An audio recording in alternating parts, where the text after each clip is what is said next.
kami dari sebelumnya terima kasih buat teman-teman semua yang udah hadir di sini. Kami dari kelompok 3 di sini akan mempresentasikan hasil dari pengerjaan soal kami. Sini kami beranggotakan Tabina Zahra, Alvina Nusra Fitri, Ahmad Reja Farorazi, Rizky Hazri Farisi, dan Nisa Syafirah.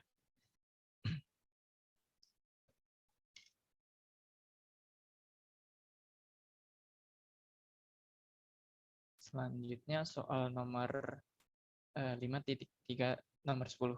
Ini akan dibahas oleh Anissa Syafirah. Dipersilakan. Terima kasih Adril.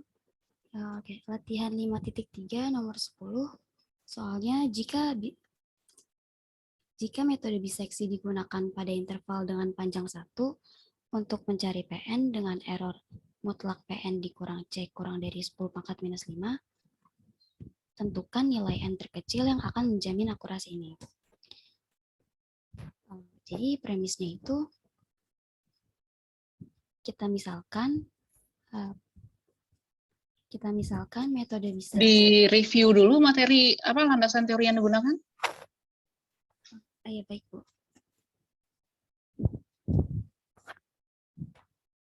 Yang 5.3 dijelasin semua Bu. Yang dipakai untuk pembuktian soal kalian. Yang 5.3.5 Zril. Teorema 5.3.5 kita misalkan I interval tertutup A, B dan misalkan F memetakan dari I ke R kontinu pada I. Jika FA kurang dari 0 kurang dari FB atau FA lebih dari 0 lebih dari FB, maka terdapat C elemen A, B sedemikian sehingga FC sama dengan 0. Lanjut ke soal. Lanjut ke pembahasan ya, Bu? Iya. Penyelesaiannya. Kita misalkan I interval tertutup A, B dan asumsikan F memetakan I dari I ke R. Kontinu pada I dan FA kurang dari 0 kurang dari FB, maka berdasarkan teorema 5.3.5 terdapat C elemen I sehingga FC sama dengan 0. Nah, pada soal kita menggunakan IN, jadi kita ubah misalkan IN interval tertutup dari AN, BN, dan misalkan PN adalah titik tengah dari interval IN. Dan PN sama dengan setengah dikali AN ditambah BN. Dan C-nya adalah akar. Kemudian kita lihat example 5.3.6 yang sudah menggunakan kalkulator yang didapat tabel seperti berikut. Nah, tabel ini dapat dilihat FPN-nya ini menentukan interval pada langkah berikutnya. Jika FPN-nya bernilai negatif, maka untuk interval selanjutnya kita menggunakan PN, BN. PN sebagai batas bawah dan BN sebagai batas atas. Jika FPN-nya bernilai positif, maka batas bawahnya AN dan batas atasnya adalah PN. Kemudian kolom paling kanan setengah dikali BN minus AN adalah batas atas kesalahan ketika PN digunakan untuk mendekati akar C. Nah, dapat kita lihat kolom paling kanan ini ketika N sama dengan 1 bernilai 0,5, ketika N sama dengan 2 bernilai 0,25, dan seterusnya. Nah, ini kita dapat rumuskan sebagai 1/2 pangkat N. Sehingga kita memiliki mutlak PN dikurang C kurang dari sama dengan setengah dikali BN dikurang AN sama dengan 1/2 pangkat N. Nah, kemudian akan dicari aproksimasi PN dengan error kurang dari 10 pangkat minus 5. Karena sebelumnya setengah BN dikurang AN itu merupakan batas atas kesalahan, maka errornya kita ganti dengan 1/2 pangkat N. 1/2 pangkat N kurang dari 10 pangkat minus 5. Kemudian kita pangkatkan minus 1 sehingga diperoleh 2 pangkat N lebih dari 10 pangkat minus 5. Kemudian kita lenkan dan menggunakan sifat logaritma sehingga didapat N ln 2 lebih dari 5 ln 10 sehingga didapat N lebih dari 16,61. Sehingga didapat N sama dengan fungsi saling dari 16,61 sama dengan 17. Jadi didapat N terkecil yang akan menjamin akurasi dengan error mutlak PN dikurang C kurang dari 10 pangkat minus 5 adalah 17. Oke, boleh dari awal lagi?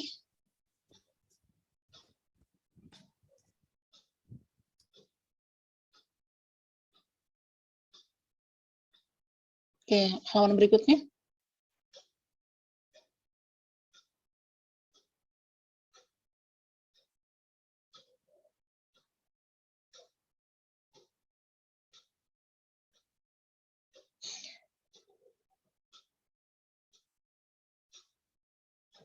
Jadi proses biseksi itu gimana? Coba iniin lagi, di review lagi caranya gimana kalian mendapatkan angka-angka pada tabel 536.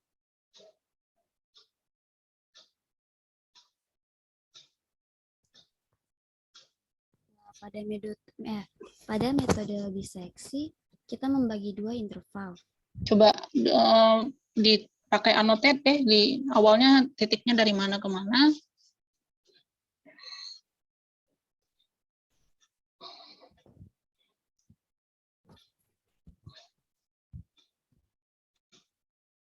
Dibuat aja panjang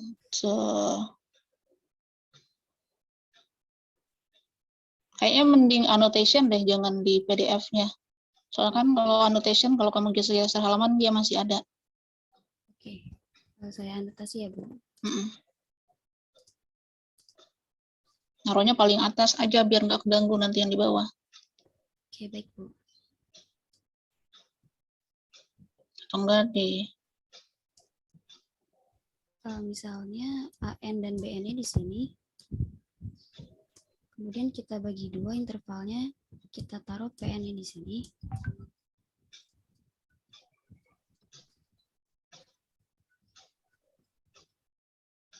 Itu kan baru A1, B1 kalau kayak gitu ya? Iya, A1, B1.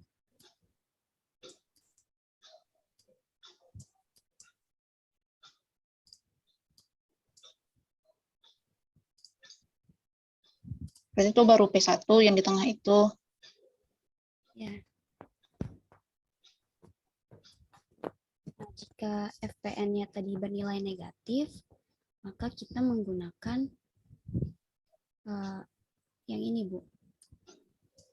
Jika positif, kita menggunakan yang ini. Kalau apanya yang positif? FPN-nya. FP1 berarti? Iya, FP1-nya lebih dari 0, positif. Kita menggunakan interval A1, P1 untuk melanjutkannya. Oke. Dalam kasus kalian, apa tuh jadinya? Interval yang mana yang diambil? Kalau ini kita nggak dapat fungsinya, Bu. Jadi Oke, terus coba ke halaman yang tadi dapat tabel gimana caranya? itu dapat dari soal example 5.3.6. Jadi kalau dia fungsi X dikali E pangkat X dikurang 2. Contoh berapa? 536? 536. Jadi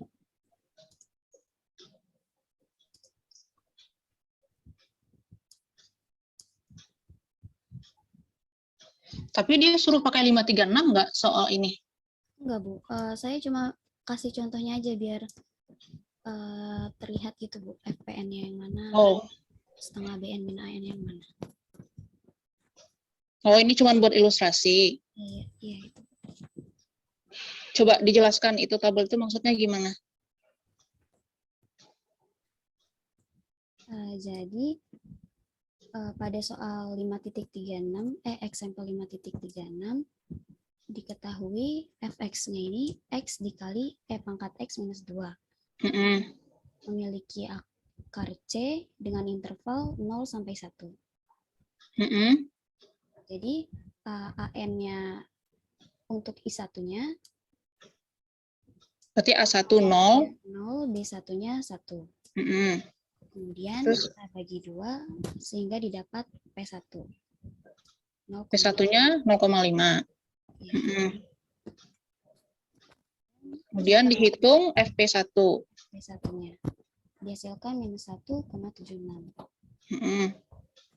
Kemudian didapat setengah BN minus AN-nya, 1 dikurang 0 dikali setengah, hasilnya setengah.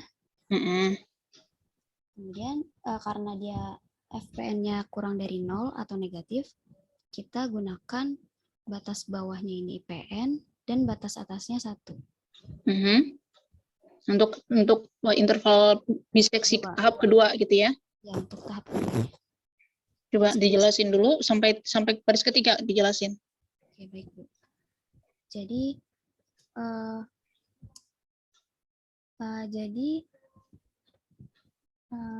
tadi FP1-nya karena negatif berarti diambil interval yang kanan, yaitu setengah sampai 1. Setengah sampai 1. Kemudian PN-nya kita dapat hitung tadi setengah dikali BN plus AN. Sehingga didapat 0,75.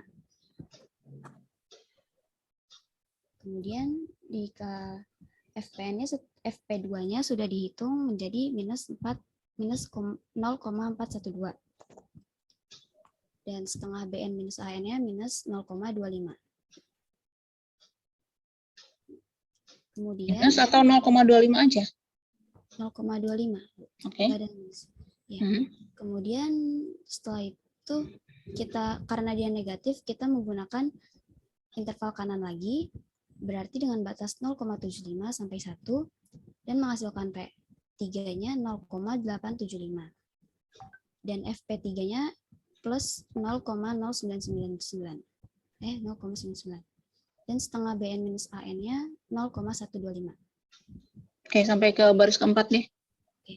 Karena dia positif, kita menggunakan interval kiri, yaitu 0,75 sampai 0,875. Kemudian diperoleh P4-nya 0,8125 dan FP4-nya minus 0,169. Kemudian setengah BN minus AN-nya 0,0625. Oke. Oke, terus lanjut.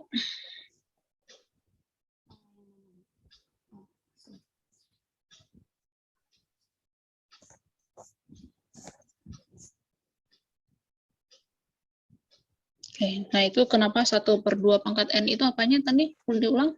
Sebagai batas atas kesalahan. Enggak, yang 1/2 pangkat N itu apa tuh? Mewakili apa? Panjang? N minus AN. Panjang dari? Panjang dari PN minus C. Panjang interval ya. Kan biseksi itu kan bagi interval ya. Kalau interval pertama kan panjangnya 1. Kalau interval kedua panjangnya? Setengah. Berarti itu 1/2 pangkat N itu mewakili panjang interval setelah di pembagian ke N gitu ya? Iya. Oke, terus soalnya maunya tadi apa? Maunya si panjang interval itu kurang dari 10 pangkat min 5 ya?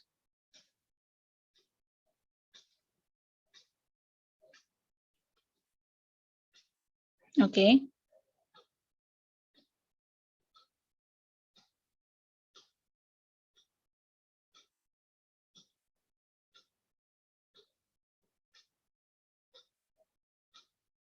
Oke. Yang lain ada yang mau ditanya? Kalau enggak dilanjut ke kelompok Ibu, ya. saya ingin bertanya, Bu. Mm-mm. Di yang tabel itu loh, Bu, example coba deh. Ini slide-nya. Nah, yang ini FPN-nya itu didapat dari mana ya, Bu? Bisa jadi minus 1,176. Tadi belum dijelaskan, Bu. Tadi udah dijelaskan sebenarnya. Kamu buka example 3. Contohnya udah kamu buka belum? Lihat di buku. Oh, dicontoh ya, Bu? Oh, Iya. Oke. Di contoh itu ada soalnya fx-nya apa tadi? 2x kali berapa? Coba ditampilin nggak ini? Di landasan teorinya 536.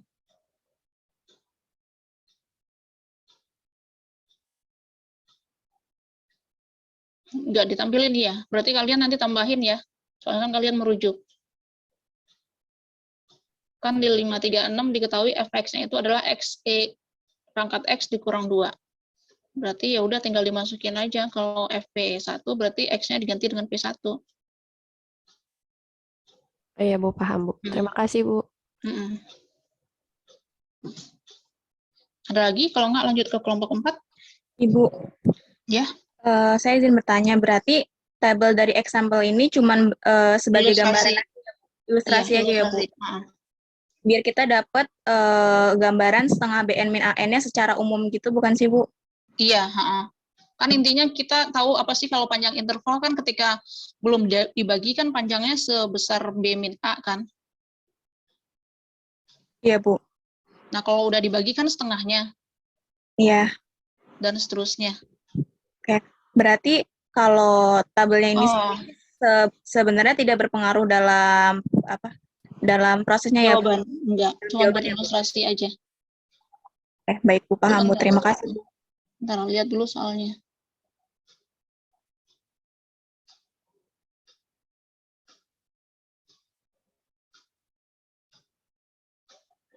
Oke, tapi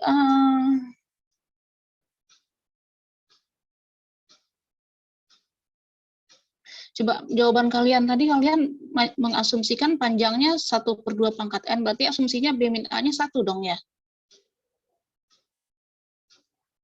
Kan sebenarnya bukan 1/2 pangkat N sebenarnya panjang intervalnya. Iya Bu, tapi Kan kalau kalau di 536 kan memang panjang intervalnya di 53, bentar, annotation. Di 536 kan memang dikasih tahu ya. A-nya ini A, B-nya 1 kan di contoh 536. iya Bu. Kalau di kalian enggak kan? Di kita juga dikasih taunya panjangnya 1 Bu. Jadi kurang lebih sama. 53 nomor 10. Iya. Of length. Oh iya ya ada. Ada ya, diketahui panjang intervalnya 1 ya, oke. Oke.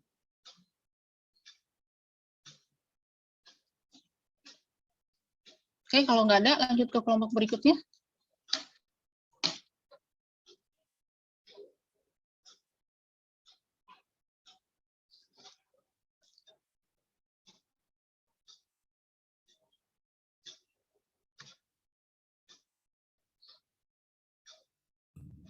Assalamualaikum, kami dari kelompok 4 yang akan menjelaskan soal 5.3 nomor 15 yang akan dijelaskan oleh Salma.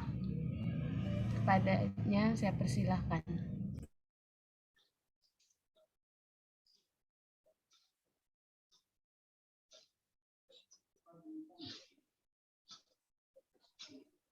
Baik, untuk pembahasan soal nomor 15, soalnya adalah ujilah bahwa interval-interval terbuka atau tutup dipetakan oleh fx sama dengan x kuadrat untuk x di R pada interval-interval terbuka atau tutup. Untuk premisnya, misalkan fx sama dengan x kuadrat untuk setiap x di R. Kita akan Coba soalnya kalian benar nggak nulisnya itu? Close kali ya?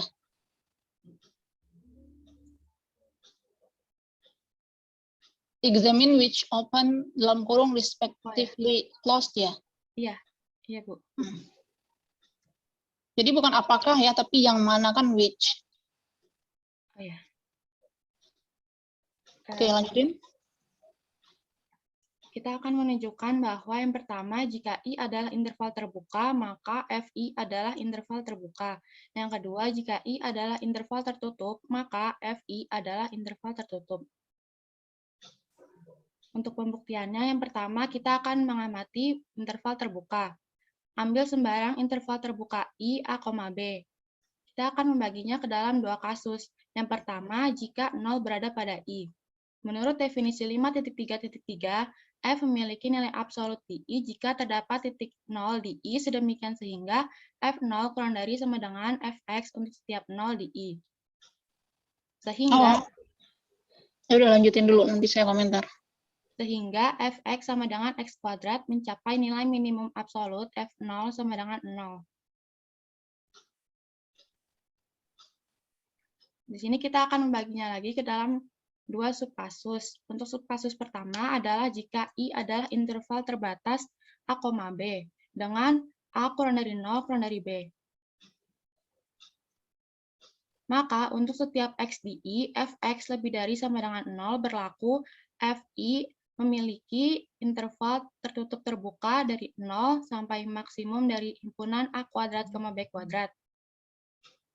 Dengan demikian dapat dikatakan bahwa Fi bukan interval terbuka. Untuk subkasus kedua, jika I adalah interval tak terbatas A hingga tak hingga, maka untuk setiap X di I berlaku Fi interval tertutup terbuka dari 0 hingga tak hingga. Dengan demikian dapat dikatakan bahwa Fi bukan interval terbuka. Oleh karena itu, dapat dikatakan bahwa interval terbuka yang berisi 0 memetakan ke interval tidak terbuka dengan fungsi yang diberikan, yaitu Fx sama dengan X kuadrat.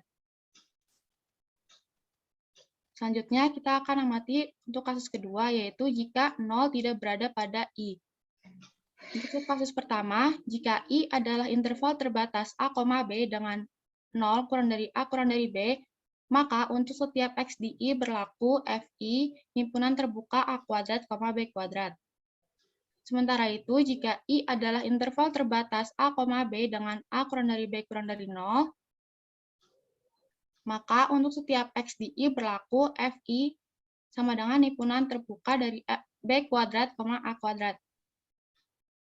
Dengan demikian dapat dikatakan bahwa Fi adalah interval terbuka. Untuk subkasus kedua, jika I adalah interval tak terbatas A hingga tak hingga, maka untuk setiap X di I berlaku Fi sama dengan himpunan terbuka A kuadrat, tak hingga. Sementara itu, jika I adalah interval tak terbatas min tak hingga, A, maka untuk setiap X di I berlaku Fi, yaitu himpunan terbuka dari A kuadrat, tak hingga. Dengan demikian dapat dikatakan bahwa Fi adalah interval terbuka. Oleh karena itu, dapat dikatakan bahwa interval terbuka yang tidak berisi 0 memetakan ke interval terbuka dengan fungsi yang diberikan, yaitu Fx sama dengan X kuadrat. Selanjutnya, kita akan mengamati untuk interval tertutup. Berdasarkan teorema 5.3.2, jika I adalah himpunan tertutup dari A, B adalah interval tertutup terbatas dan F memetakan I ke R kontinu di I, maka F terbatas di I. Yang pertama, kita akan ambil sembarang interval tertutup I A, B di mana A kurang dari B. Untuk kasus pertama, yaitu jika 0 berada pada I, menurut definisi 5.3.3, F memiliki nilai absolut di I jika terdapat titik 0 di I sedemikian sehingga Fx lebih dari sama dengan F0 untuk setiap 0 di I. Sehingga Fx sama dengan X kuadrat mencapai nilai minimum absolut F0 sama dengan 0. Maka untuk setiap X di I, Fx lebih dari sama dengan 0 berlaku Fi memiliki interval tertutup dari dari 0 hingga maksimum dari himpunan A kuadrat, B kuadrat. Dengan demikian dapat dikatakan bahwa Fi merupakan interval tertutup. Untuk kasus kedua adalah jika 0 tidak berada pada I. Jika I adalah interval tertutup A, B dengan 0 kurang dari A kurang dari B, maka untuk setiap X di I berlaku Fi interval tertutup A kuadrat, B kuadrat. Sementara itu, jika I adalah interval tertutup A, B dengan A kurang dari B kurang dari 0, maka untuk setiap X di I berlaku Fi himpunan tertutup B kuadrat, A kuadrat. Dengan demikian dapat dikatakan bahwa Fi merupakan interval tertutup. Oleh karena itu, dalam setiap kasus, interval tertutup memetakan ke interval tertutup dengan fungsi yang diberikan, yaitu Fx sama dengan X kuadrat. Dari pembuktian 1 dan 2 dapat kita katakan bahwa interval terbuka yang tidak mengandung 0 akan memetakan ke interval terbuka, dan untuk setiap interval tertutup akan memetakan ke interval tertutup. dengan fx sama dengan x kuadrat.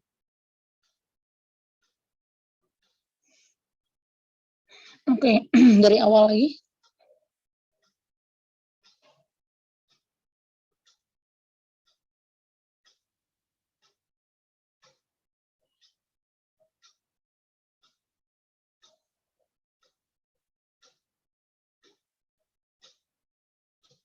Oke, silakan yang lain dikomentari dulu. Atau silakan bertanya.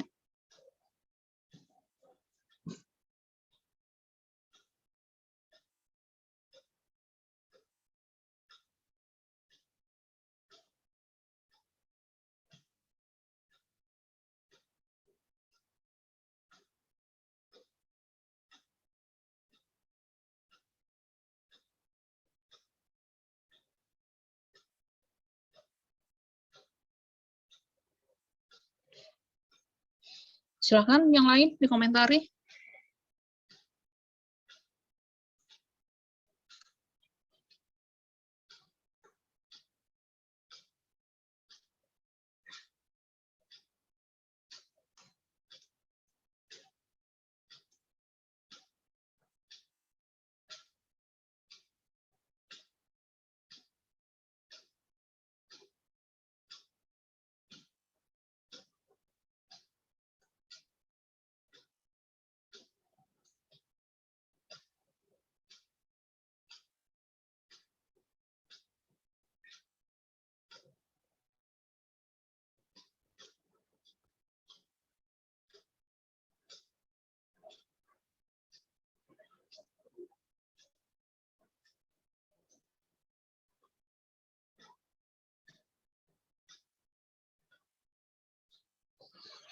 Kalau dari gambar, kira-kira interval terbuka yang mana yang akan dikirim? Kan X itu yang di bawah ya, ini X-nya yang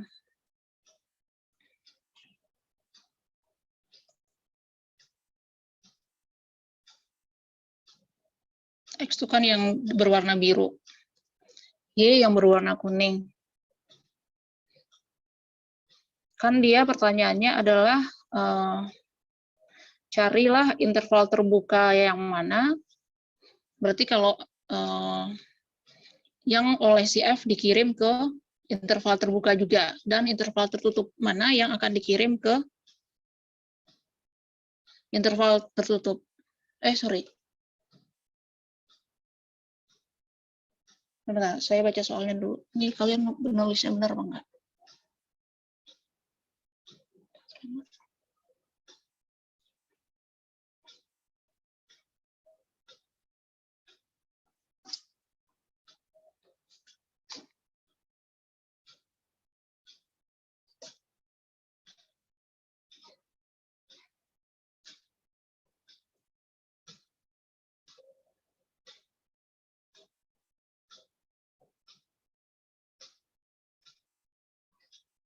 Jadi dia nanya, ini kalau kita punya A, B, yang mana yang akan dikirim ke, misalkan ini FA, FB-nya juga interval terbuka. Terus kalau A, B itu, kalau ini adalah interval tertutup, ini interval tertutup yang mana yang akan dikirim ke hasilnya adalah, kita nggak tahu, ini nggak mesti FA, FB deh, anggap aja ini adalah CD, terus ini hasilnya adalah CD. Nah, kalian menjawab, berarti jawaban kalian adalah kalau I itu interval terbuka, maka FI pasti interval terbuka ya.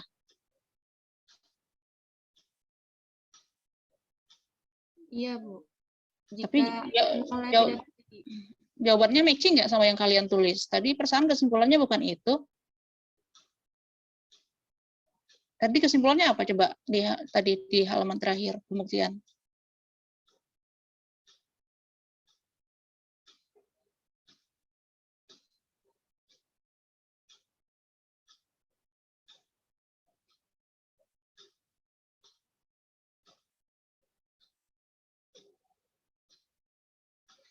Interval buka yang tidak mengandung 0 kan? Ini. Iya, Bu.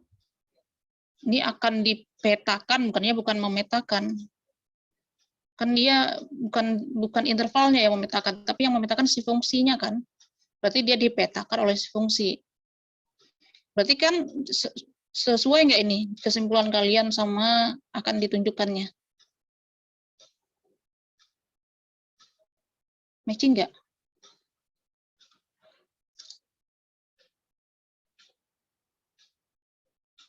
Seharusnya apa?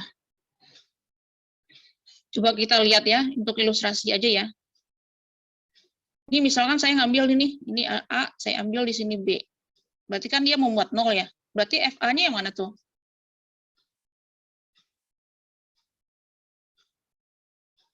Nilai F itu dari mana ke mana?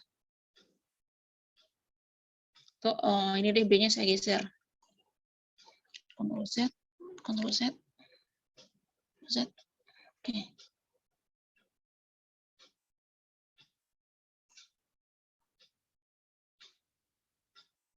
Misalkan di sini A, saya ambil ini A, terus B di sini. FA yang mana tuh FA? FA ini kan? Terus FB ini. Ini adalah FB.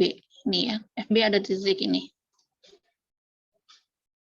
Itu nilai kalau dalam kasus ini, si FAB itu sama dengan apa? Interval apa dia? Paling kecil nilainya berapa? 0 ya. 0-nya masuk kan? Masuk. Dalam hal ini si B-nya lebih lebar, berarti apa? Yang paling tinggi? FB apa FA? Kan itu F itu kan kalau di garis ini yang diwakili oleh garis kuning. Tingginya adalah kan dia sebesar Y. Setinggi sumbu Y gitu. Ini. Tinggian siapa? Tinggian si FA apa si FB? FB. FB, berarti ini sampai FB kan dia. Sekarang kalau A-nya saya geser lebih lebar si A ke kiri. Misalkan ini A, terus B-nya saya pendekin. Berarti tinggian siapa? FA apa FB? FA. FA. Berarti kalau apa ini kasusnya kalau apa? Kalau si apa itu jarak dari A ke 0 itu, atau mutlak A aja lah bisa sih ya, mutlak A itu apa ya, dia kecil dari mutlak B gitu ya.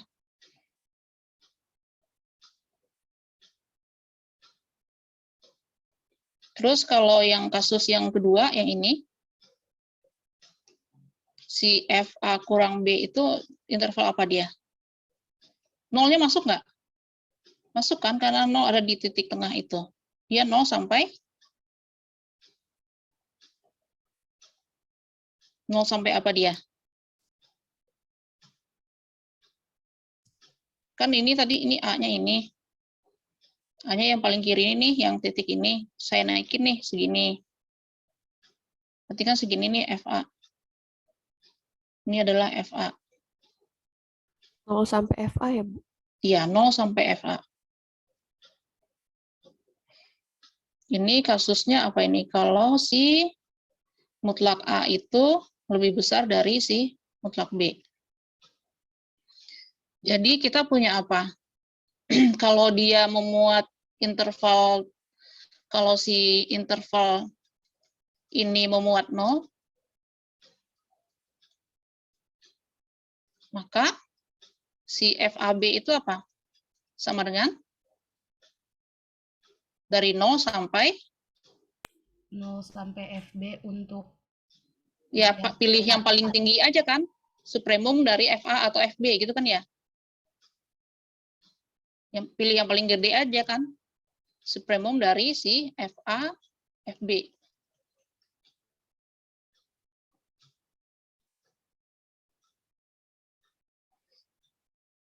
Terus kalau dia tidak memuat 0, ini udah belum? Biar bisa dihapus dulu. Yang lain ada pertanyaan nggak sampai di sini? Sebelum saya coret, ya sebelum yang ini saya hapus, ini deh saya gambarnya di tempat lain aja. Sekarang kalau reset.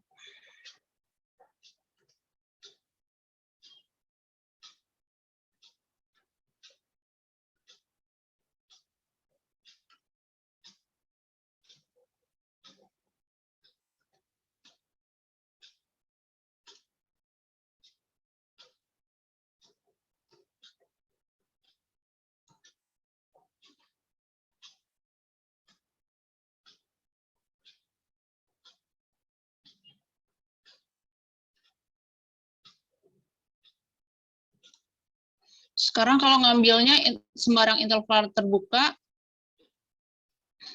AB yang tidak memuat 0, berarti anggaplah A-nya di sini, contohnya untuk ilustrasi. Itu kan B besar dari A besar dari 0. Maka kita punya FAB itu jadinya apa? Ini kan jadinya di sini paling tinggi di sini, ini FA, ini FB. Berarti FAB sama dengan apa dia? Dia akan ada di interval A, B. Ada di FA sampai FB kan dia. Dia interval buka juga kan.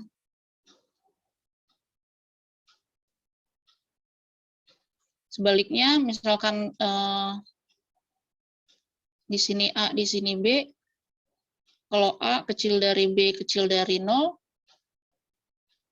maka si FAB itu jadinya apa? Paling rendah nilainya berapa itu? FB. FB. Berarti dia akan ada di interval FB sampai FA. Berarti dia, jadi kesimpulannya apa? Kalau interval buka itu tidak memuat 0, dia akan dikirim ke interval apa tadi? Yang ini. Nih. Ini kan? Kalau si AB interval terbuka A sampai B itu memuat 0, maka ini setengah ya, ini sampai setengah buka.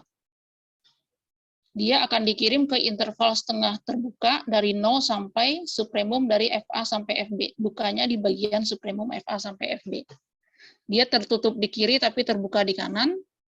Tapi kalau si interval terbuka A sampai B itu tidak memuat titik 0, dia akan dikirim ke interval terbuka juga.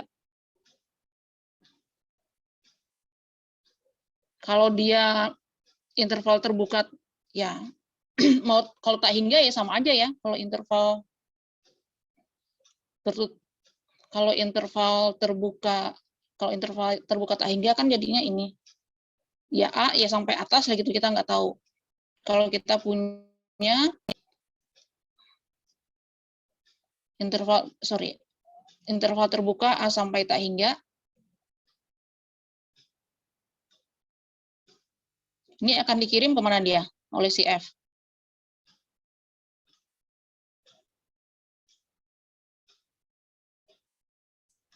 Nol sampai tak hingga ya, Bu? Iya. Tergantung A-nya kan? Intinya kalau dia memuat,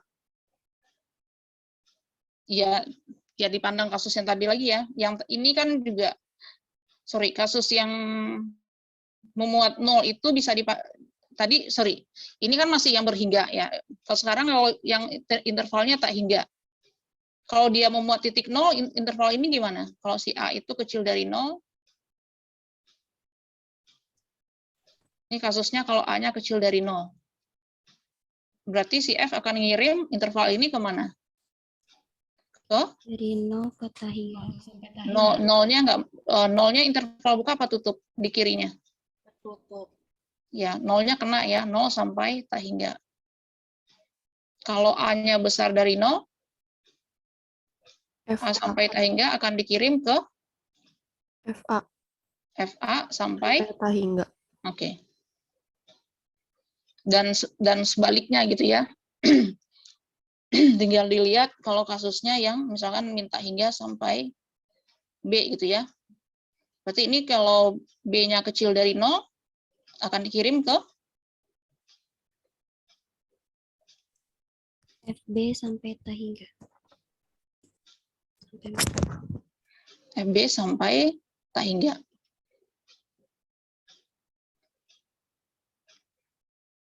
Kalau B-nya besar dari 0,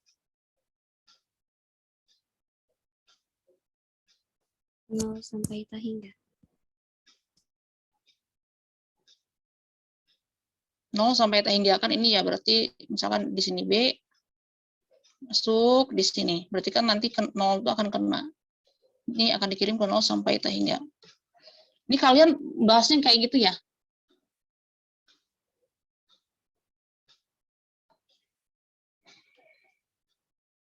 Coba ini coba pembuktiannya di ini tadi di halaman awal lagi coba.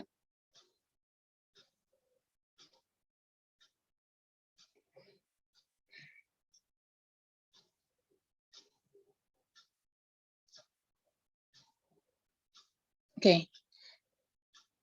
Amati interval terbuka. Ambil sembarang interval terbuka. Oke, ini berarti kalian memandang interval terbukanya yang masih berhingga itu ya, berarti I-nya dari A sampai B. Kalau 0 tidak ada di I, kesimpulannya apa? Ini maksudnya apa sih? F mencapai nilai minimum absolut itu maksudnya apa sih?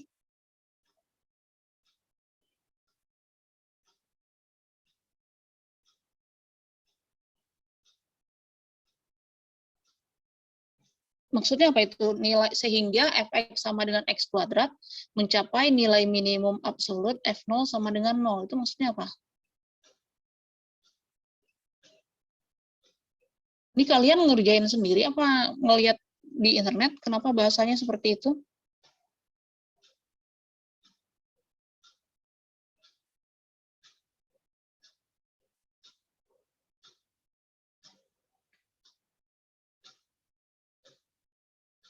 Apa maksudnya? Fx sama dengan x kuadrat mencapai nilai minimum absolut f0 sama dengan 0.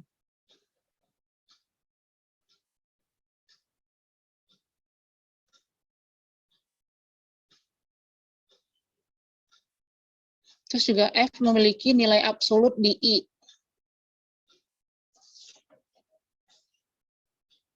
Definisi 533 itu apa isinya?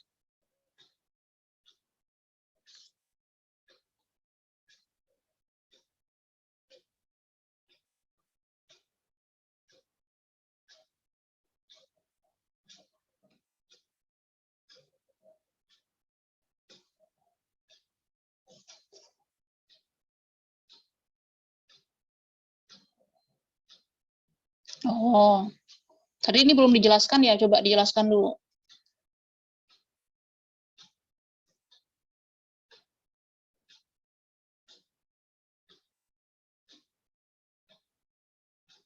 Misalkan A subset R dan misalkan F memetakan A ke R. Kita katakan F memiliki nilai maksimum absolut di A jika terdapat titik X bintang di A. Sedemikian sehingga Fx bintang lebih dari sama dengan Fx untuk setiap X di A. Kita katakan bahwa F memiliki nilai minimum absolut di A jika terdapat titik X bintang di A. Sedemikian sehingga Fx bintang kurang dari sama dengan Fx untuk setiap X di A. Kita katakan bahwa X bintang adalah titik absolut maksimum untuk F di A, dan X bintang titik absolut minimum untuk F di A jika mereka ada. Coba maksudnya apa itu?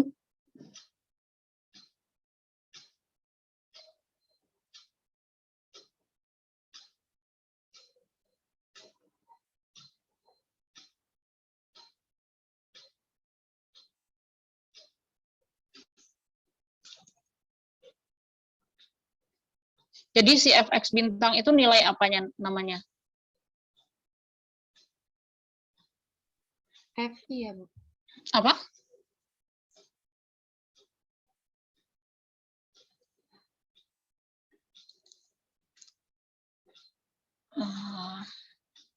Oke, yang punya saya clear dulu ya.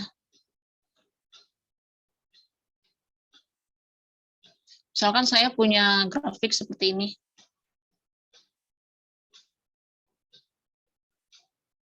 Terus saya ngambil,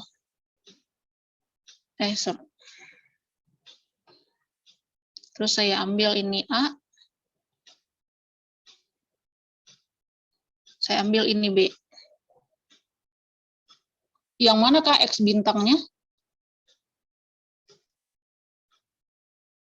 Ya, X bintang yang maksimum absolut itu yang mana? Kalau dalam kasus yang ini. Saya ngambil interval terbukanya. Ini adalah interval, ini A maksud saya. Ini A. Interval tertutup. FB. Berarti FB ya. FB itu adalah nilai apa? Ini ya, nilai maksimum absolut gitu ya. Di A adalah FB. Nilai minimumnya ada nggak? Anggap aja ini ya. C, kalau ini adalah C, berarti ini nilai minimum absolutnya adalah ini. Nilai minimum absolutnya siapa dia? Kalau untuk grafik yang ini. Ini ya, si FC gitu ya. Ini FC.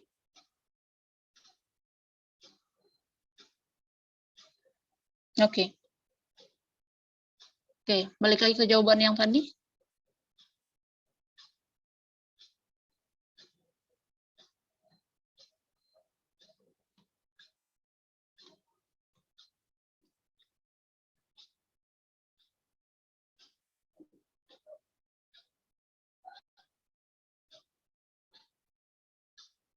Nah, ini nilai absolut apa?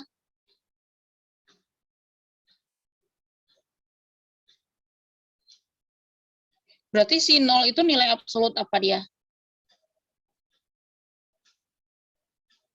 Nilai absolut? Minimum, maksimum? Minimum. Minimum. Kenapa? Karena ini ya, karena F0 kurang dari sama dengan Fx untuk setiap 0 di I apa X di I? X di I.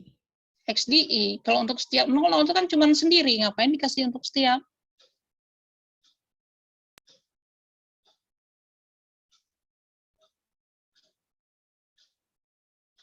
Berarti gitu aja, berarti menurut definisi 533, F memiliki nilai absolut minimum di 0, gitu aja. Kenapa? Karena ini, karena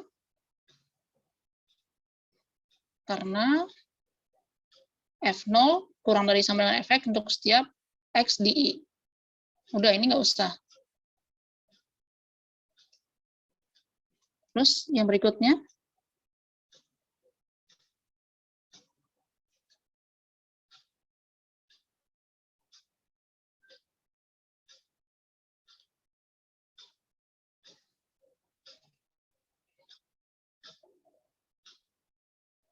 Ini kan sudah interval terbatasnya kan udah di awal. Berarti kasus satunya bukan ini lagi. Oh, ini dengan ini ya. Oke, dengan ini berarti ini maka ada di sini kan? Maka bukan gitu dong jadinya. Maka jadinya apa? Kan belum tentu ini. Kalau A kecil dari 0 kecil dari B, A kuadratnya kan tidak kecil dari 0. Yang pasti kan A kecil dari B. Kita nggak tahu sih.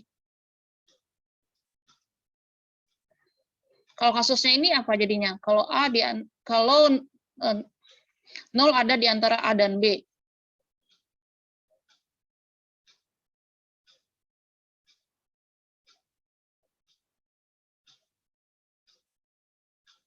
Ini aja langsung. Ini.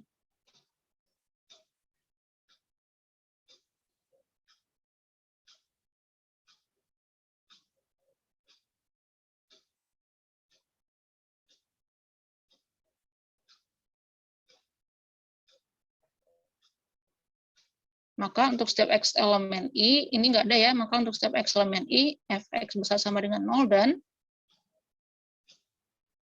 dan berlaku ini, seharusnya dan berlaku Fi sama dari interval tertutup sampai maksimum dari A kuadrat B kuadrat, bukan A kuadrat B kuadrat, oh ya, ini, maksudnya Fa, Fb tadi ya. Oke. FI bukan interval terbuka. Oke, lanjut.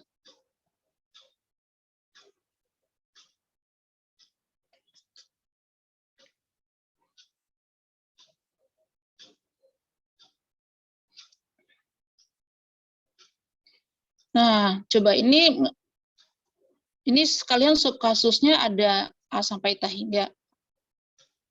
Coba sementara di awal, coba kasus satunya apa? Halaman sebelumnya. Berarti nggak usah nulis A sama dengan B.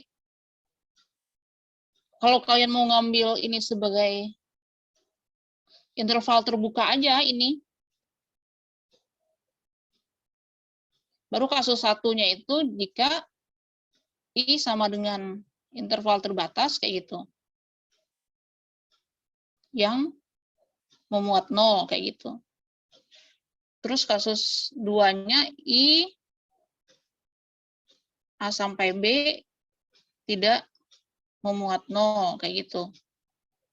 Baru kasus 3-nya mungkin yang A sampai Ta hingga yang memuat dan tidak memuat kayak gitu ya bagi kasusnya. Kalau ini kan kalian nggak pas bagi kasusnya kalau kayak gini. Soalnya kan kalian bikin induknya itu adalah induknya kalian nulisnya A sampai B, tapi induk kasusnya kalian nulisnya interval terbuka A sampai B, sementara subkasusnya kalian ada A sampai Ta hingga. Sementara kan ini bukan bagian dari ini. Kan kalau A sampai B berarti dia ya terbatas. Sementara kan yang ini kan tak terbatas. Paling urutannya aja yang perlu diperbaiki ya. Terus yang sama yang ini diperhatikan lagi. Dan alur logikanya juga diperbaiki. Oke, dari saya itu komentarnya. Yang lain silakan kalau mau bertanya.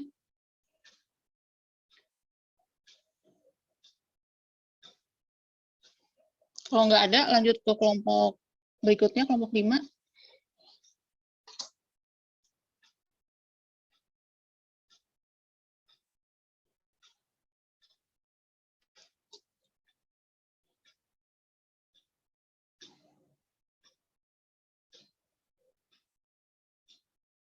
Sekian dari kelompok kami, kurang lebihnya mohon maaf. Wassalamualaikum warahmatullahi wabarakatuh.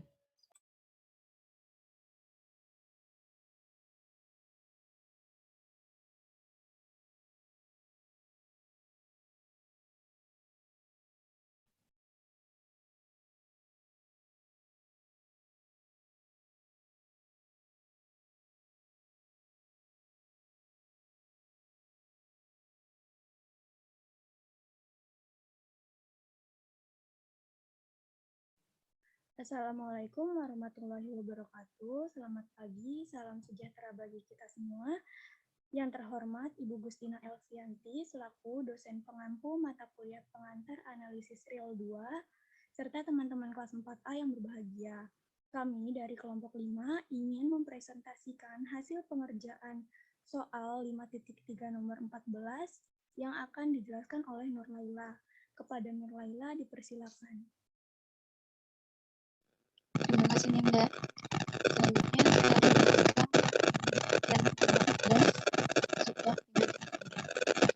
Tunjukkan bahwa fungsi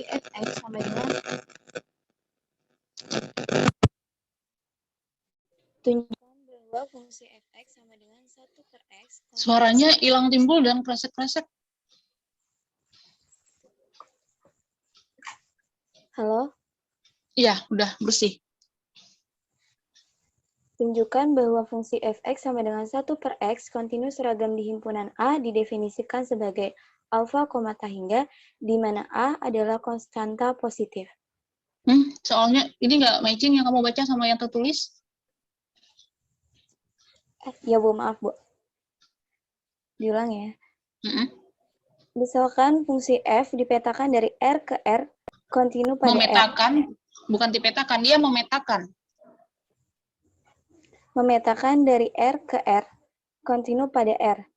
Dan misalkan pula, beta elemen R tunjukkan bahwa jika X0 elemen R adalah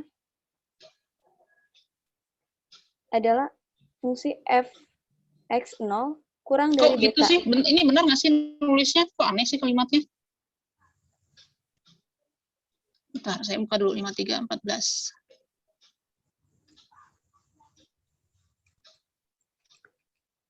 Oke. Tunjukkan bahwa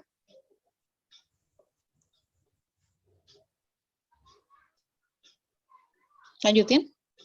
Oke. Tunjukkan bahwa Fx0 Jika kurang X0 adalah bilangan real sedemikian sehingga X0 adalah bilangan real sedemikian sehingga Fx0 kurang dari beta. Maka dari lingkungan maka terdapat lingkungan delta dari U. maka terdapat lingkungan delta Sorry, maka terdapat U seharusnya gitu. Kalau bacanya maka terdapat U lingkungan delta dari X0. maka terdapat U lingkungan dari delta X0 Lingkungan delta dari X0. lingkungan delta dari X0. Maaf Nanira, share screen-nya keluar.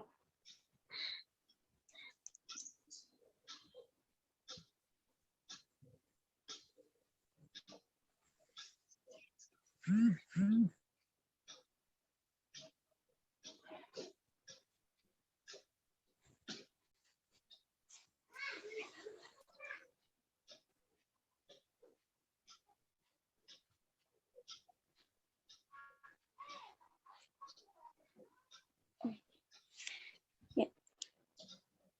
Maka terdapat suatu lingkungan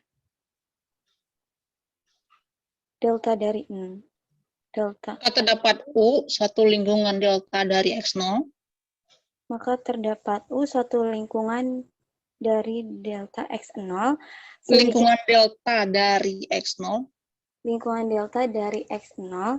Sedemikian sehingga Fx kurang dari beta untuk setiap X elemen U.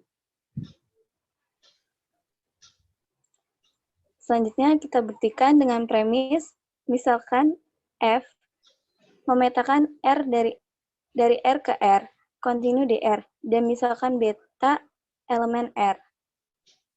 Maka akan dibuktikan jika X0 elemen R sedemikian sehingga Fx0 kurang dari beta. Maka terdapat U harusnya. Maka terdapat U lingkungan dari X0 sedemikian lingkungan dari delta X0 sedemikian sehingga Fx Lingkungan delta dari X0 bukan lingkungan dari delta. Lingkungan delta dari X0. Yang punya lingkungan tuh si X0. Lingkungannya sebesar apa? Sebesar delta. lingkungan delta dari X0 sedemikian sehingga Fx kurang dari delta untuk setiap X elemen U. Pembuktiannya, kita ambil sembarang epsilon sama dengan 1/2 dikali beta dikurang Fx0 kurang dari lebih besar dari 0. Kenapa dia lebih besar dari 0?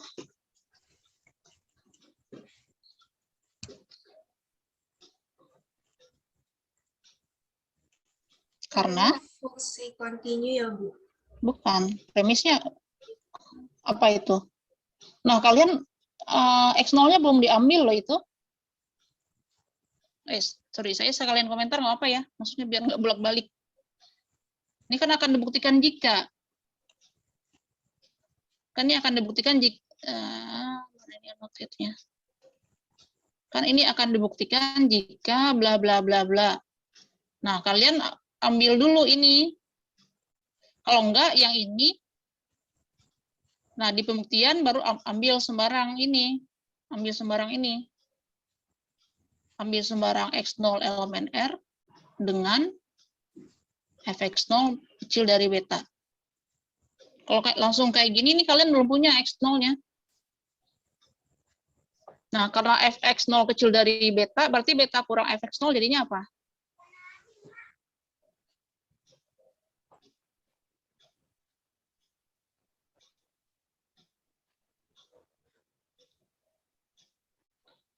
Kan fx0 kecil dari beta. Maka apa?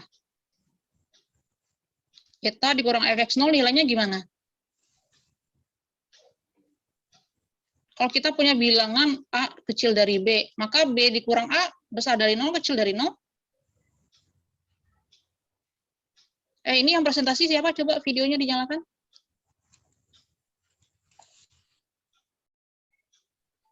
Saya lagi pakai HP, Bu. Bentar, Bu.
Oke.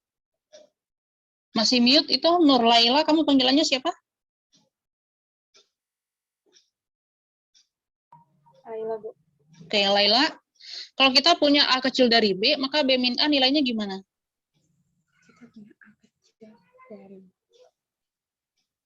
B min A positif apa negatif? B min A berarti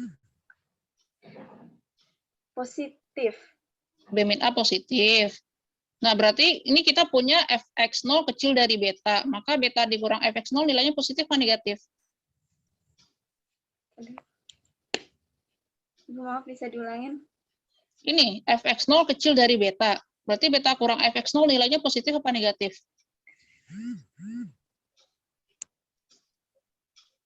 Positif. Positif. Karena dia positif, berarti setengahnya positif juga enggak? Nah, berarti kita bisa pilih, ini epsilonnya bukan diambil ini, tapi dipilih. Bukan diambil sembarang, baru pilih epsilon itu sama dengan setengah beta dikurang fx0. Oke, kamu boleh lanjut. Karena F kontinu di X0, maka berdasarkan Sorry, definisi pulang dari ambil sembarang. ambil sembarang epsilon 1/2. Bukan dari epsilon, dari ambil sembarang yang saya tulis.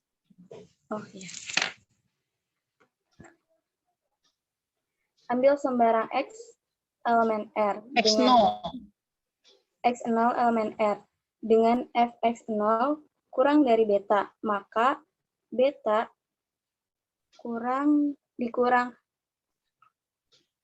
X0 lebih besar dari 0. Karena F kontinu di X0, maka berdasarkan definisi Bukan ke sana, ke sini. Pilih dulu epsilonnya. Oh iya. Pilih epsilon sama dengan 1/2 dikali beta dikurang Fx0 kurang dari 0. Besar. Ya, lebih besar dari 0. Karena F kontinu di X0, maka berdasarkan definisi 5.1.1 terdapat delta lebih besar dari 0, sedemikian sehingga berlaku mutlak dari Fx dikurang Fx0 kurang dari epsilon. Maka mutlak dari Fx dikurang Fx0 kurang dari 1/2 dikali beta dikurang Fx0 menggunakan sifat nilai mutlak minus 1/2 dikali beta dikurang Fx0 kurang dari Fx dikurang Fx0 kurang dari 1/2 dikali beta dikurang Fx0. Maka Fx dikurang Fx0 kurang dari 1/2 beta dikurang 1/2 Fx0. Sehingga Fx kurang dari 1/2 beta ditambah 1/2 Fx0 kurang dari beta. Bentar. Kenapa itu kurang dari beta?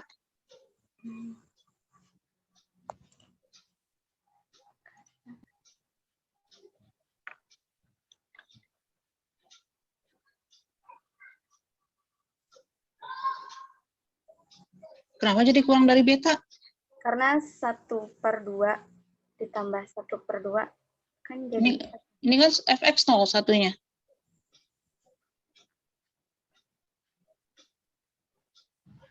tapi ada fx0 ya Bu.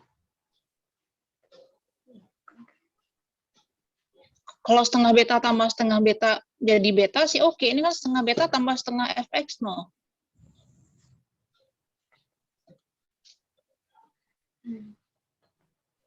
Oh.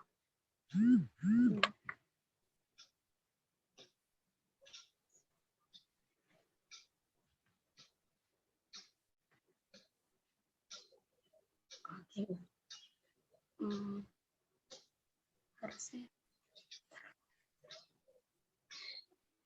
Harusnya gini ya Bu. Berarti beta kan fx dikurang fx0 kurang dari b 1/2 beta dikurang fx0 dikurang 2 ditambah fx0.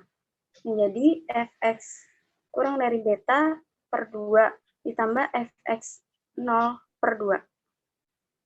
Menjadi fx kurang dari beta per 2 ditambah fx0/2.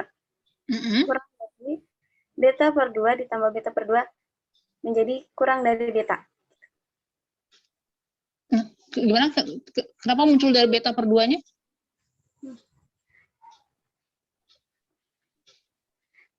Fx kurang dari beta per 2 ditambah fx0 per 2. Maka menjadi Ini kurang dari apa? Kurang dari beta per 2 ditambah beta per 2 kurang dari beta. Kenapa kurang dari beta per 2? Kan beta per 2 tambah beta per 2 jadi beta. Enggak, kenapa? Apakah setengah fx0 itu kurang dari beta per 2? Setengah fx.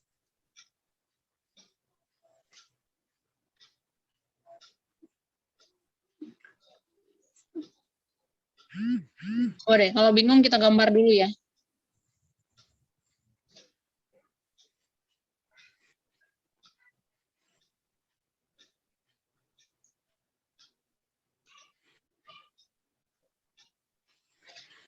Oh, karena fx-nya kurang dari beta bukan sih Bu? Tahu dari mana? Fx0 kurang dari? Beta. Oh iya. Karena, ini alasannya, ini alasannya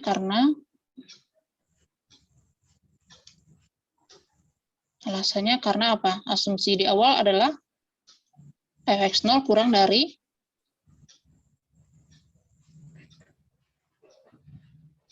apa asumsinya? Kurang dari beta. Oke, berarti fx0. Ya udah berarti ini tambah beta per 2 gitu ya. Jadinya ini sama dengan beta. Oke. Jadi akibatnya untuk x0 elemen R dan mutlak x dikurang x0 kurang dari delta. Nah kan dicari lingkungannya. Berarti lingkungannya berapa jadinya? Berarti kan yang dicari itu lingkungan delta dari si siapa? Dari beta. Lingkungan delta dari? Beta per 2. Soalnya tadi apa? Carilah lingkungan delta dari?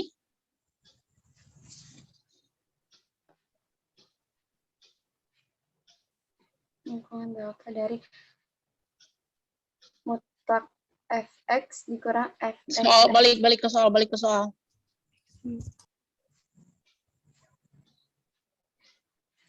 Akan dicari terdapat suatu lingkungan delta dari siapa ini? Kan terdapat U, ini kan terdapat U. Lingkungan delta dari siapa?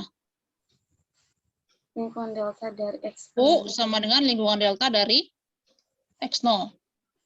Itu kan? Sehingga apa? Kalau X itu ada di U, maka ini kan akan dicari kan? Akan dicari U, lingkungan delta dari X0. Sehingga kalau X ada di U, maka si Fx kecil dari Beta. beta.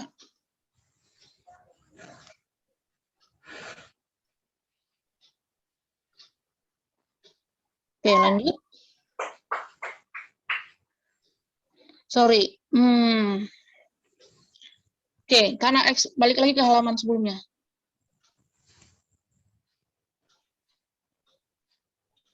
Oke, karena F continue di X0, maka berdasarkan definisi 51 terdapat delta apa?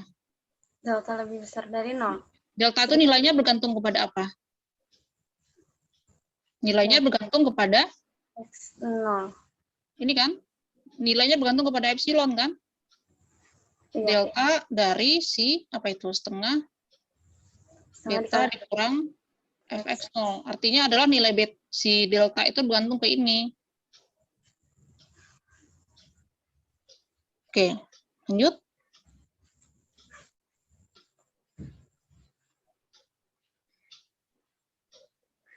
Selanjutnya berdasarkan definisi 2.2.7, jika X0 elemen R dan delta lebih besar dari 0, itu adalah lingkungan dari X0. Lingkungan delta dari X0. Karena untuk X0 elemen R berlaku.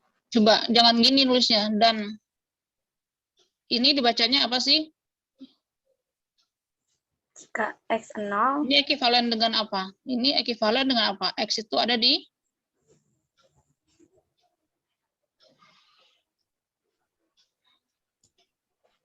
X0, jarak dari X ke X0 kecil dari delta. Berarti X itu ada di mana? Lingkungan delta X0. Lingkungan delta dari? X0. Oke.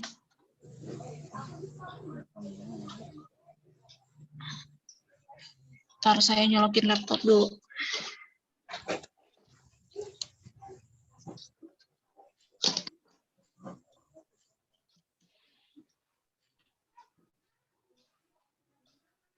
X elemen V delta X0 gitu ya. Atau ini sama dengan U. Udah, ini nggak usah. Udah selesai itu.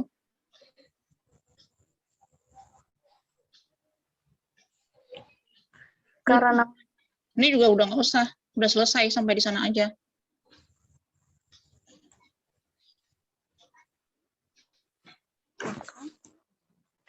Coba kamu ulang jelasin dari akibatnya. Akibatnya untuk X0 elemen R dan X dikurang X0 dan mutlak X dikurang X0 kurang bukan dari X0 elemen R. X0 anggota himpunan dari R. X aja, jika X elemen R dan ya, jika X elemen R dan mutlak X dikurang X0 kurang dari delta berlaku Fx kurang dari beta sehingga ya udah. Jadi terbukti langsung sana aja. Jadi terbukti bahwa X0 elemen R sedemikian sehingga Fx0 kurang dari beta, maka terdapat suatu lingkungan delta. Maka terdapat U. Maka terdapat U. Suatu lingkungan delta dari X0. Suatu lingkungan delta dari X0 sedemikian sehingga Fx kurang dari beta untuk setiap X elemen U. Oke. Oke, yang lain ada yang mau ditanyakan? Kalau enggak, lanjut ke kelompok berikutnya.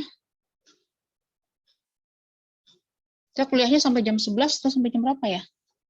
11 ya? Iya, Bu, jam 11. Oke, lanjut ke kelompok 6.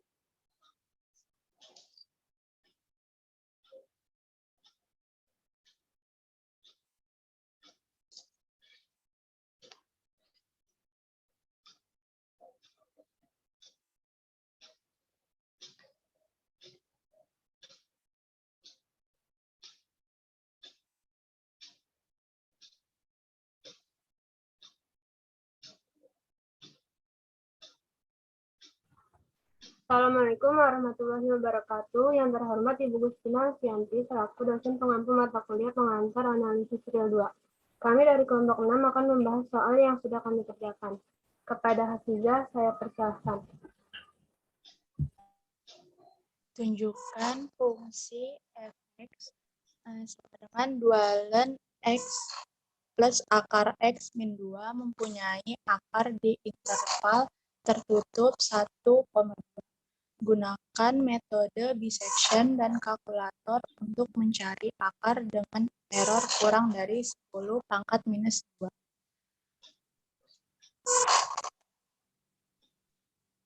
Premisnya, misalkan fungsi fx didefinisikan sebagai 2 ln x plus akar x min 2 untuk setiap x di interval tertutup 1,2. Bukan gitu. Mempunyai akar di interval tertutup 1-2. Mempunyai akar di interval tertutup 1,2. Nur Hafizah, videonya dinyalakan?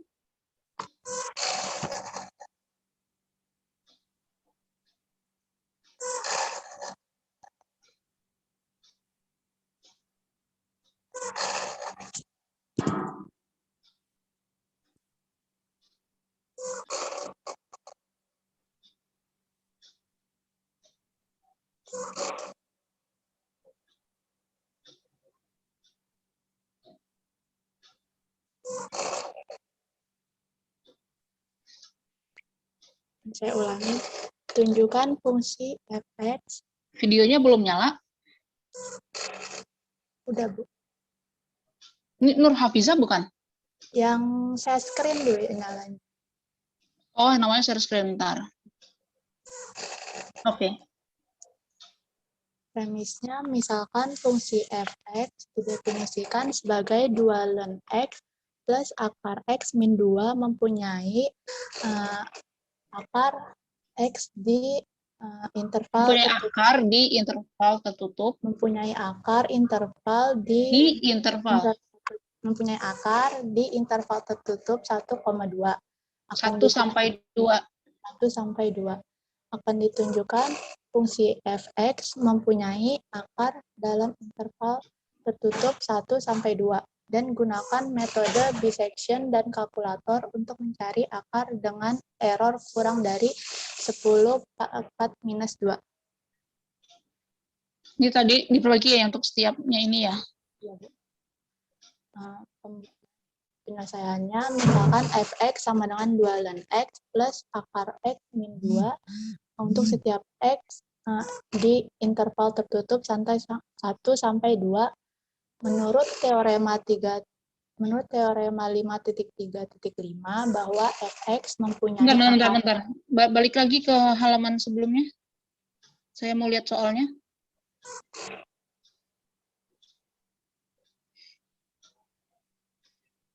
Ini fx-nya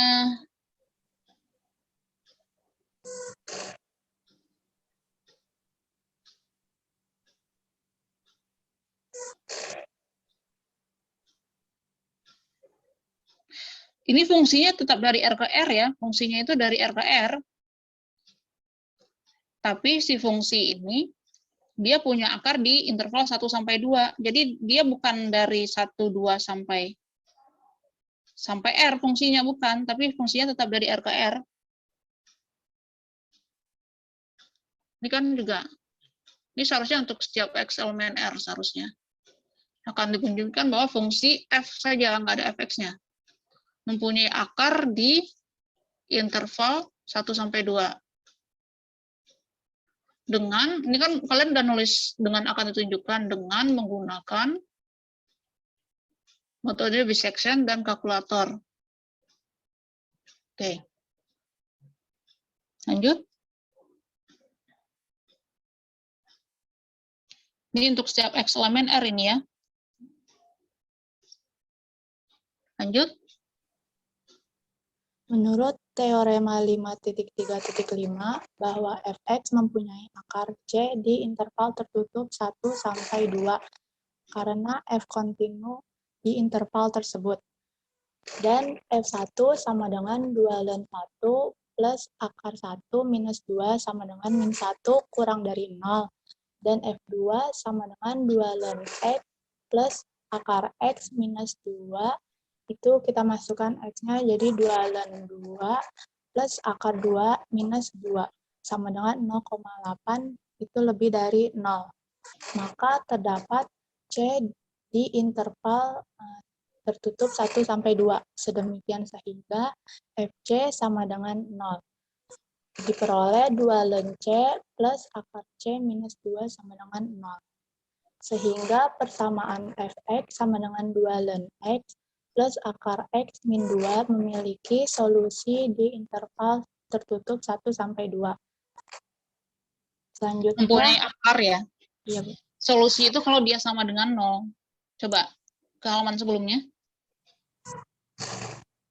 Kalau kamu nulis bahasanya solusi, di sini ada sama dengan 0.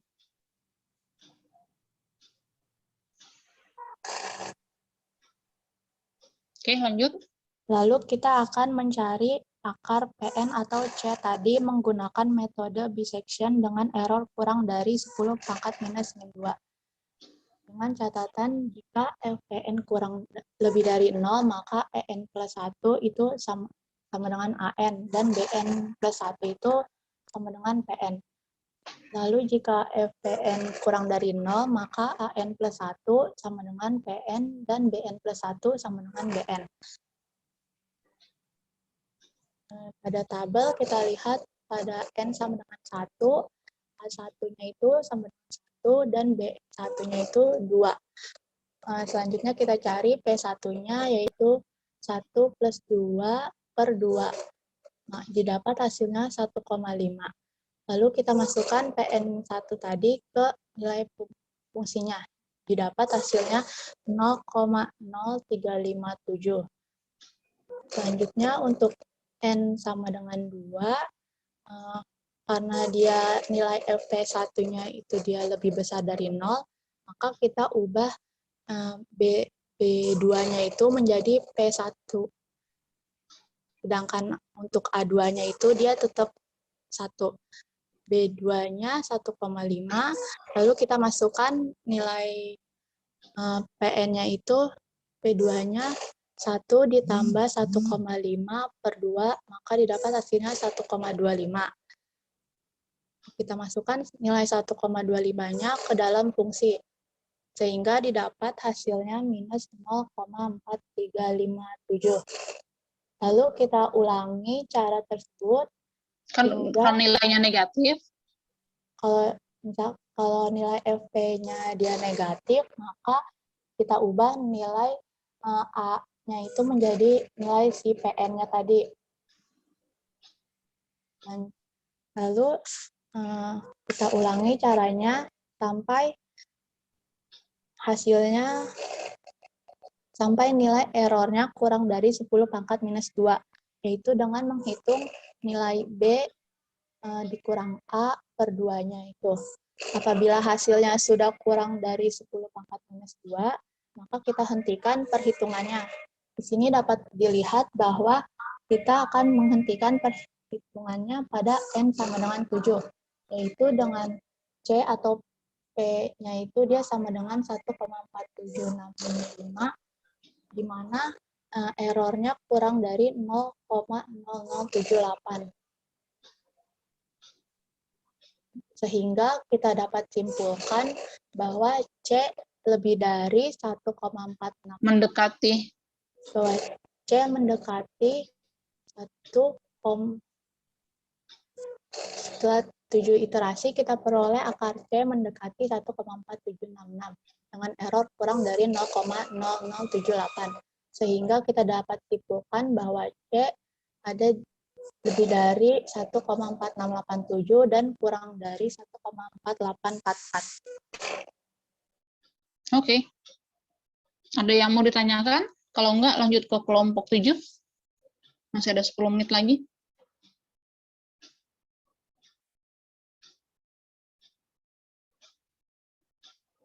Langsung kelompok 7 aja.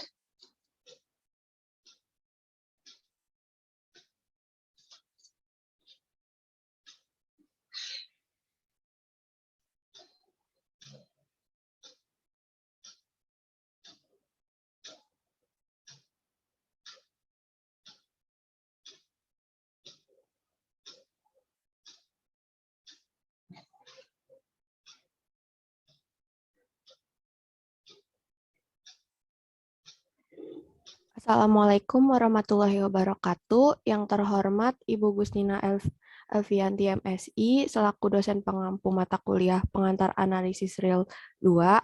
Kami dari kelompok 7 akan mempresentasikan mengenai pembahasan soal 5.3 nomor 4 yang akan dijelaskan oleh Saudari Yuni Astari. Kepadanya dipersilahkan.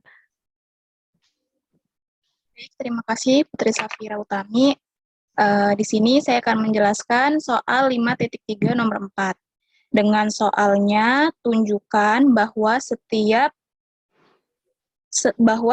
polinomial berderajat ganjil dengan koefisien bilangan real memiliki setidaknya satu akar real.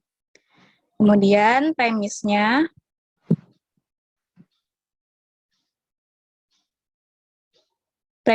misalkan P adalah polinomial derajat ganjil N dengan koefisien bilangan real. Berderajat ya, bukan Ya. derajat.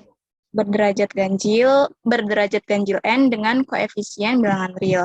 Kemudian akan ditunjukkan bahwa setiap polinomial Nggak berderajat ada lagi setiapnya, P aja. akan ditunjukkan bahwa P aja, kan P-nya udah disebut. Bu, bahwa P memiliki setidaknya satu akar real. Kalau P berderajat polinom berderajat ganjil, kita bisa nulis P itu seperti apa tuh? Ayo udah, kamu nulisin pembuktian lanjut. Selanjutnya, karena P adalah polinomial derajat ganjil N dengan koefisien bilangan real, maka Px sama dengan AN X pangkat N ditambah AN-1 X pangkat N-1 ditambah sampai ditambah A1X ditambah A0.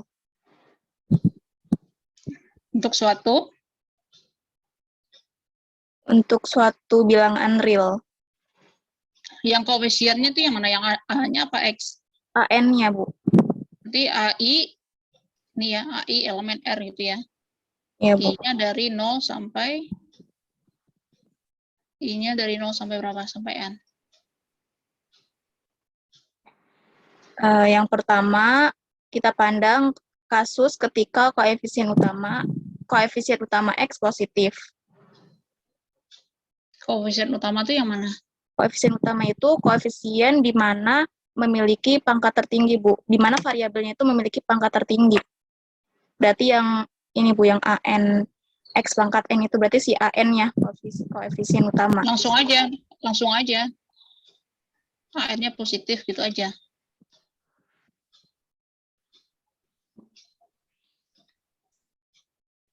Ya, berarti pertama pandang kasus kalau AN-nya positif. Kemudian Berdasarkan contoh 3 bagian C,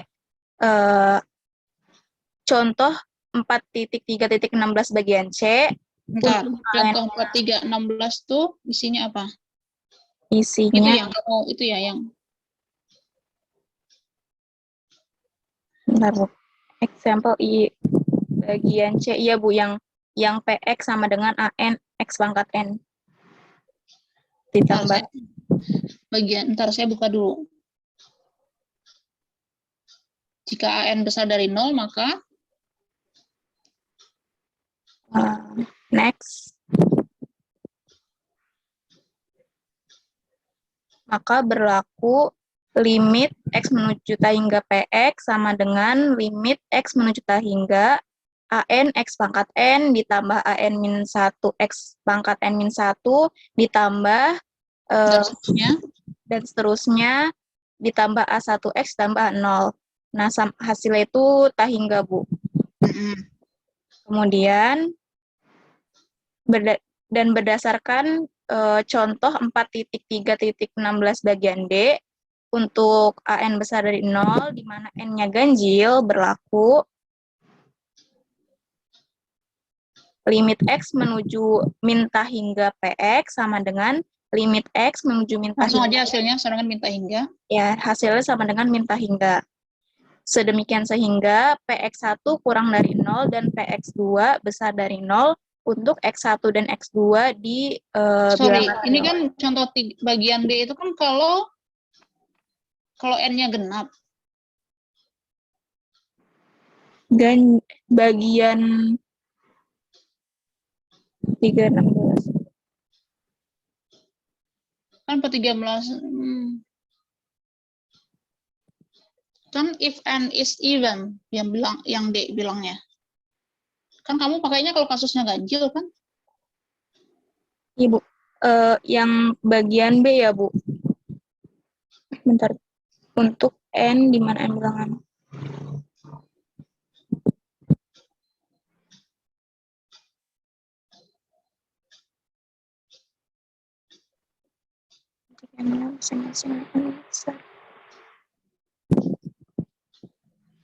Kalau yang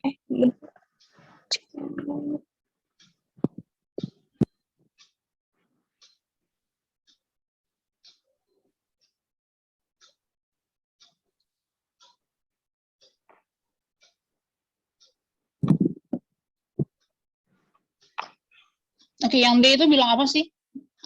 Coba kalau yang B atau yang D, Bu? Yang D itu bilang apa? Kalau kalau N-nya genap dia gimana? Kalau N-nya ganjil dia gimana? Kalau yang bagian B, dia limit X menuju min tahingga, X pangkat N sama dengan tahingga. Delta, yang delta. Kamu bacanya yang delta. D. Delta. Misalkan P adalah fungsi polinomial pada bagian C, maka limit X menuju tahingga, limit X menuju tahingga sama dengan tahingga. Jika? Jika N-nya genap. Nah, berarti kalau... Nah, limit. Tapi kan kita butuhnya kalau ganjil tadi kan? Iya, Bu. Jadinya pakai min tahingga. Oke, terus lanjut. Next.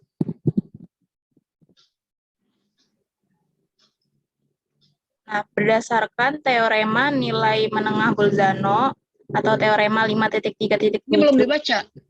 Ini sehingga aja nggak ada sedemikian sehingga. Sehingga Px1 kurang dari 0 dan Px2 besar dari 0 untuk X1 dan X2 di bilangan real. Sorry. X1 dan X2-nya apa? X1 dan X2.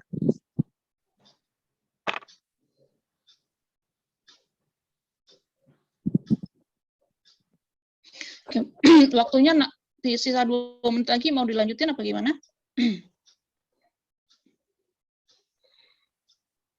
Ada kuliah lagi nggak kalian setelah ini? Ada, Bu. Jam? Jam 12.15. Dilanjutin aja ya, dikit lagi ya. Boleh, Bu. Coba balik ke halaman sebelumnya tadi gimana? Kalau AN-nya besar dari 0, gimana? Halaman sebelumnya coba.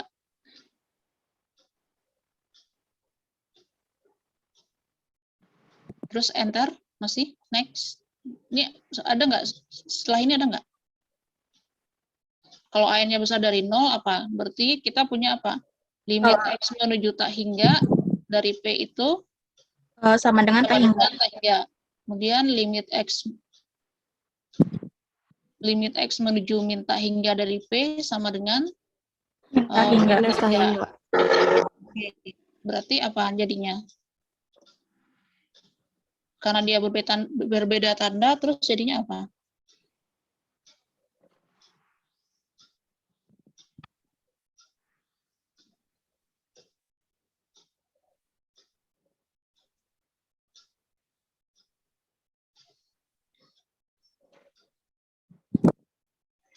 Kan ini berbeda tanda nih jadinya. Iya, Bu. Terus jadinya apa?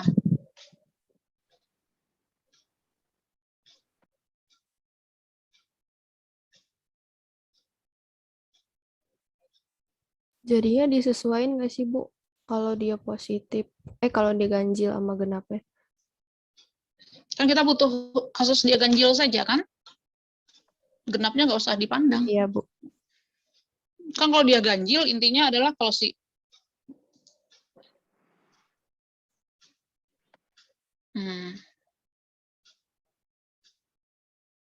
kita nggak tahu grafiknya seperti apa gitu ya. Anggap aja kayak gini. Kan kalau X-nya ke sana, makin ke kanan, yang si grafik ini makin tinggi menuju tahingga. Terus kalau si X-nya makin ke kiri, si grafik ini akan makin ke bawah menuju min tahingga. Intinya itu kan. Berarti apa? Berarti kan ada titik apa di sini? Dia melewati titik 0 kan? Iya, Bu. Itu apa tuh berarti?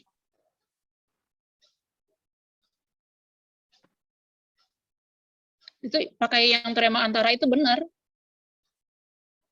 Berarti saya sebut ini X0. Berarti si X0 itu PX0 berapa itu jadinya? 0 ya, Bu. 0. Berarti yang akar realnya itu siapa? Si X0 ini. Coba kalian tadi argumentasinya apa? Coba saya lihat.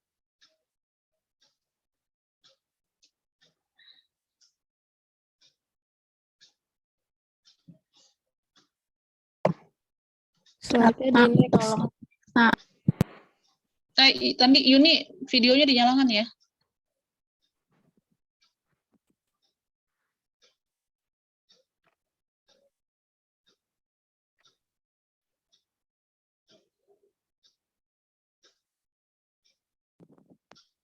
ya, Bu. Jadi berdasarkan teorema nilai menengah Bolzano, yaitu teorema 5.3.7, bahwa terdapat X di real sedemikian sehingga PX-nya sama dengan 0.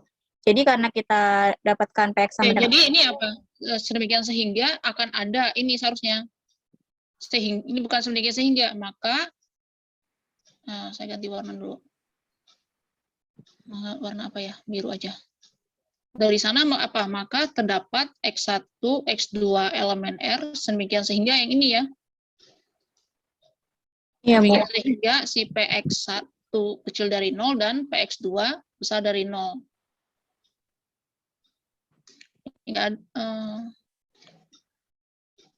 Nah, ini nggak ada. Terus berdasarkan TBW, berdasarkan Bolzano jadinya apa? Jadinya PX-nya sama dengan 0. Karena kan dia ada di antara si X apa di antara PX1 sama PX2, Bu. Enggak, X elemen R, X-nya ada di mana? Ada di antara? Di antara X1 dan X2. Ya, kita nggak tahu mana yang lebih besar gitu ya. Iya, Bu. Berarti anggapannya di antara minimum, ya pokoknya di antara itulah, di antara X1 dan X2. Ya kalau si, sorry, berarti gambarnya kira-kira apa? Kalau grafiknya ilustrasinya seperti ini, berarti kira-kira si lebih kecil X1 apa X2? Lebih kecil X1. Berarti X-nya ada di antara? Di antara X1 dan X2. Ya, X-nya ada di antara X1 dan X2. Atau nggak mesti, ya interval buka juga apa, sehingga PX sama dengan 0. Oke. Diulang dari, maka ini ya, dari diulang kesimpulan akhirnya apa? Karena limit X. Diulang dari yang ini nih. Dari yang ini, yang saya lingkar. Jika AN besar dari 0. Jika AN besar dari 0, maka limit X menuju tahingga P sama dengan tahingga. Dan jika AN, dan untuk AN bilangan ganjil, limit X menuju min tahingga P sama dengan... N-nya yang ganjil. N-nya yang ganjil. Ya, maaf. Jika N untuk AN besar dari 0 dan N bilangan ganjil, di mana N-nya ganjil, limit X menuju min tahingga P sama dengan min tahingga. Oleh karena itu, terdapat X1, X2 di real sedemikian sehingga PX1 kurang dari 0 dan PX2 besar dari 0. Berdasarkan teorema nilai menengah Bolzano atau teorema 5.3.7, bahwa terdapat X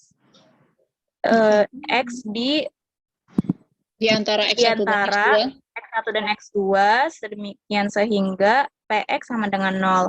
Oleh karena itu, terbukti bahwa setiap polinomial berderajat ganjil dengan koefisien bilangan real memiliki setidaknya satu akar real.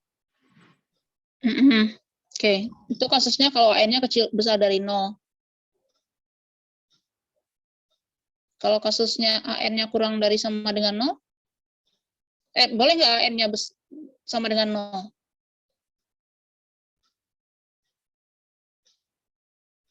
Enggak ya, Bu? Enggak.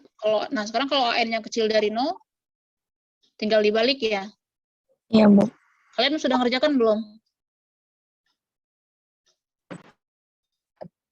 Kerjakan, ya. Kalau kasus an-nya kecil dari 0, dikerjakan nggak? Enggak, Bu. Mandangnya cuma yang an-nya besar dari 0. Berarti ambil 2 kasus ya, Bu? Iya. Kan kalau an-nya besar dari 0, kecil dari 0 kan tinggal kebalik itu. Nanti ditambahkan dengan itu ya.